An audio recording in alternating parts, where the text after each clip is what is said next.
সুবহানাল্লাহ।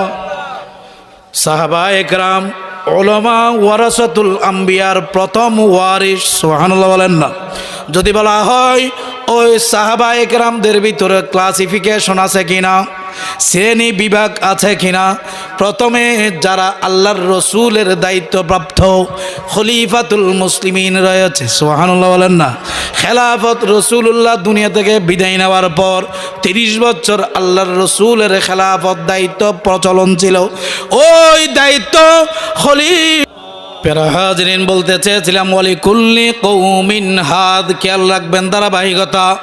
1 নম্বরে ছিল সমস্ত আম্বিয়ায়ে কেরাম, 2 নম্বরে খলিফাতুর রসুল হজরতে সৈয়দনা সিদ্দিক আকবর, হজরতে ওমর, হজরতে ওসমান যুন্নুরাইন, হজরতে আলী রাদিয়াল্লাহু তাআলা আনহুমা, সুবহানাল্লাহ বলেন না।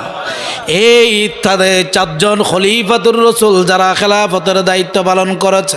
আল উলামা ওয়ারাসাতুল আম্বিয়ার মধ্যে আল্লাহ হেদায়েতের দায়িত্ব যাদেরকে দিয়েছেন, সত্যের মাপকাঠি হিসেবে যাদেরকে দিয়েছেন, তন্মধ্যে এই 4 জন খলিফাতুল মুসলিমিন, এই 4 জন খলিফা 2 নম্বরে।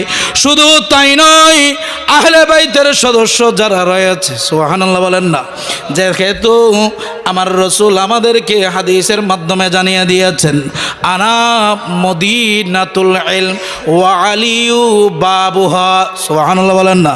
হে ঈমানদার মুসলমান, আমি জ্ঞানের শহর, আমি ইজ্জতের শহর, আমি সম্পদের শহর, আমি শাফাআতের শহর, আমি জান্নাতের শহর, সুবহানাল্লাহ বলেন না।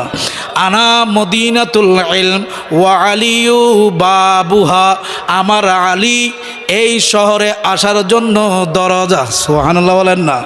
ও দুনিয়ার মানুষ, ফামান আরাদাল মদিনা, কোনো একজন ব্যক্তি যদি আমি রসুল পর্যন্ত আসতে চাও, কোনো একজন ব্যক্তি যদি আমি রসুল্লাহ পর্যন্ত পৌঁছাইতে চাও, ফামান আরাদাল মদিনা, মদিনায় আসতে চাইলে রসুল পর্যন্ত পৌঁছাইতে গেলে ফাল ইয়াতিল ভাব, অতএব তোমরা আমার আলীর দরজা হয়ে, আহলে বাইতের সদস্যদের দরজা হয়ে আমি রসুল্লাহ পর্যন্ত